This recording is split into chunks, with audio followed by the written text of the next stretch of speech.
Welcome back. So we're working on our Mother's Day shelf here, and what we wanted to do to this top piece is we wanted to route it on our side, our front, and our other side, both on the top and bottom edges, so that we make a complete round over so it looks nice and clean.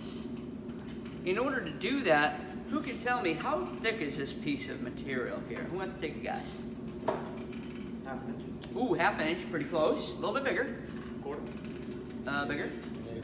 3/4. 3/4, right on the money, absolutely.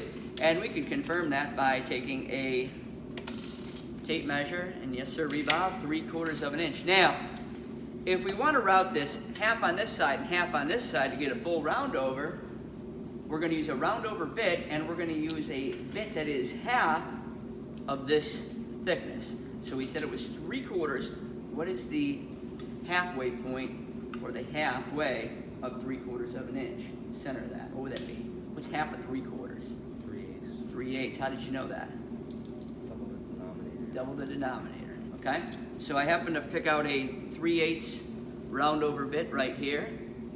And what we'll wind up doing is we'll take off this corner with 3/8 and this corner here with 3/8, and that will make a 3/4 of an inch round over. So to do this, we have to go ahead and we need to get the bit changed. Right now we have a 1/4 inch straight drill bit in here. We were putting some mortises, some legs. So we're going to take this out. I loosen up the T-nut on the bottom here. And we're going to get our router out. And in order to service this, I'm going to lay it this little groove right here, since we don't have a real good work table. And we're going to use 2 wrenches. We're going to put 1 wrench on our motor. We're going to put our other wrench on our collar. And we want these wrenches to be really close to one another, like this. The reason for this is so that we're not like reaching across and something's slipping. With this right here, all I have to do, I want to go lefty-loosey on my collar. So I want to go down with this one. I just take this like this, and I just push the wrenches together. I then take this wrench, I put it right here, I push my wrenches together. So we're nice and loose. When we take this router bit here out, it's important that we don't put our fingers on it and pull it like this, because we could wind up cutting ourselves in half. What we do want to do is we want to carefully grab it by the inside part of the shank. I'm going to ever so slowly pull that out. A pair of gloves would make this a little bit easier for us, but it didn't come right out for us. I'm going to have you set that right behind you on that piece of wood. Thank you. We're going to grab our round over bit here.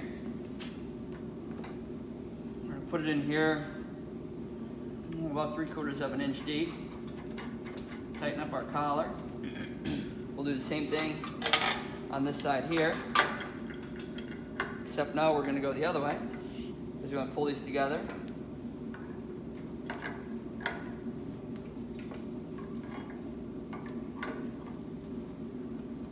And when we get right about here, we're going to snug these bad boys up. So we don't want this router bit to walk in our collar. That's pretty snug right there. Move these out of the way. We'll bring this down, we'll install it in.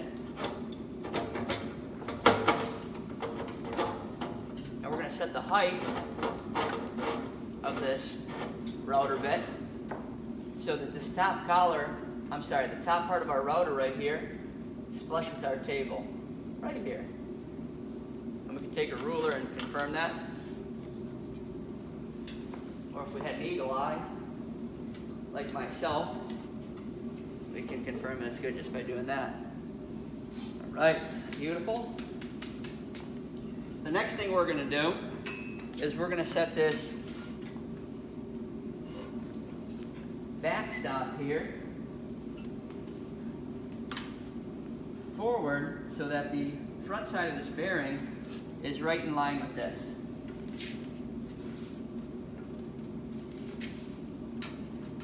This one's a little bit snug.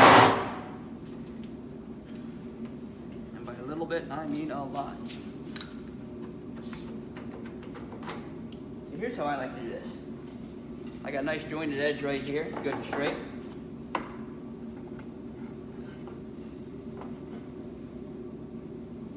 I can see I need to come forward a little more. Do the same thing with a ruler. If I take a look at this right here, I can tell I'm tight on my one line right here, and I'm back on it over here, so I'm not 100% equal yet. I'm going to lightly snug this up a little bit. Snug this up a little bit. I'm going to take my piece of wood, see if it bumps off. It does not. So we're right in line with that blade. We're going to confirm this distance here. Butting in to my outside edge. We are at 10 and 13/16. 10 and 13/16. We like the way that looks. We're going to snug these up.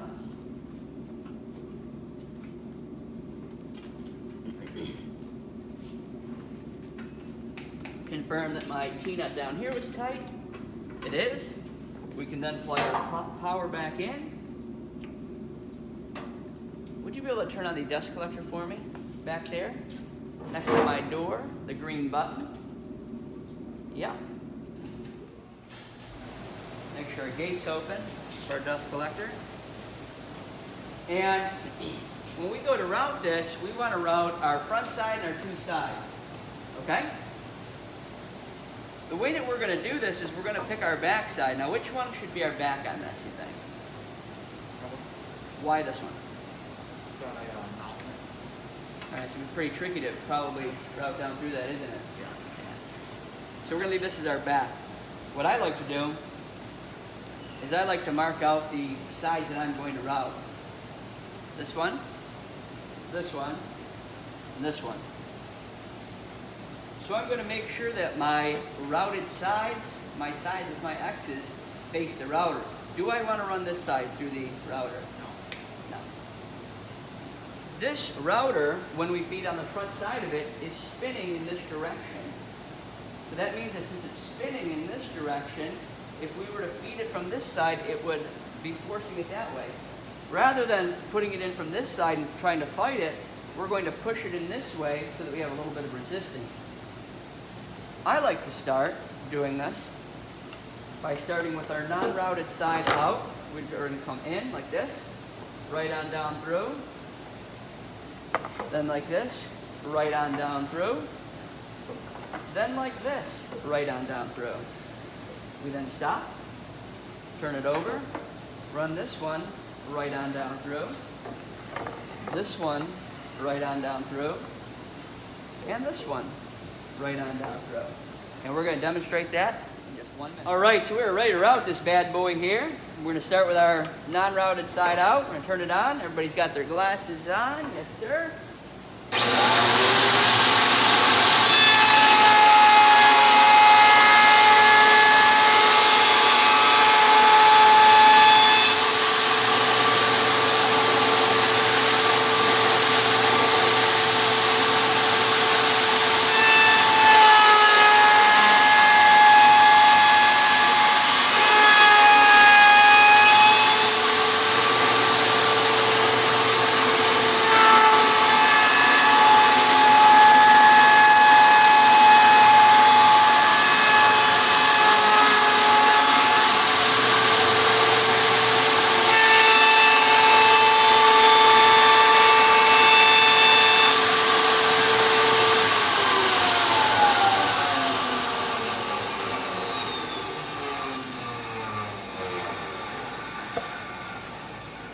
We noticed at the beginning of the lesson there, I told you guys to have the non-routed side out, and I started with it back towards me. So that's why we wanted to start like this, with our non-routed side out. We go down through, and then we rotate it, and then we rotate it once more. Sometimes I'll even write no, so that I know that. Now, I got lucky. I was able to see the knot. I kept my head in the game and realized, hey, I started on the wrong side. I recorrected it. Now we're going to have the owner of this project go ahead and run his through. And if we take note, if we take a look at this, we have just one side routed on it, we're going to complete the other side. I'm going to give this to you. Okay?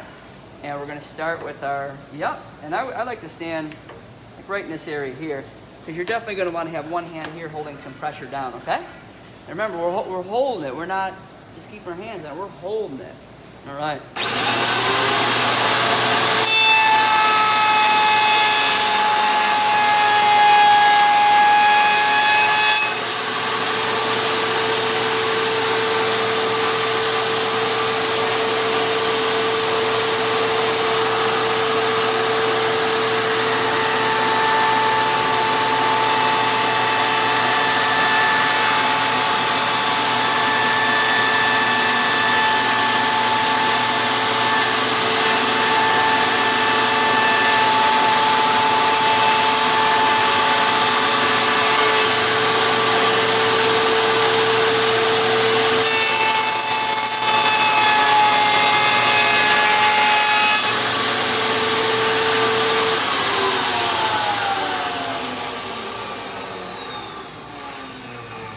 So if we take a look at this project here, I wanted to note something. On his first time when he came down through here, at the end, he went a little bit fast like that. We got a little bit of a chip out, which we don't really want. Something else I wanted to point out to you guys is that when we run this through, if we take a look, this side here, our cup is down, so we're getting a teeter-totter.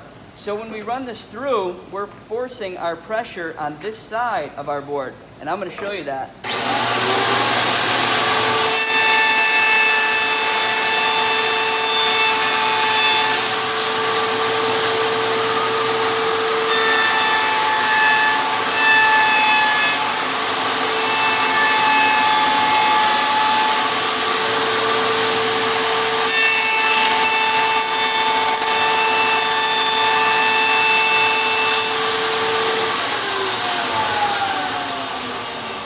And we were lucky, and we were able to get out most of that chip since it was rocking. If you also take note, when I ran through here, see how we have a little bit of a wiggle this way? I kind of held it down, and then when we got here, I forced a little bit more of my pressure like this, so we kind of ran it through like so. All that's left is to sand this bad boy up, and we'll be in good shape.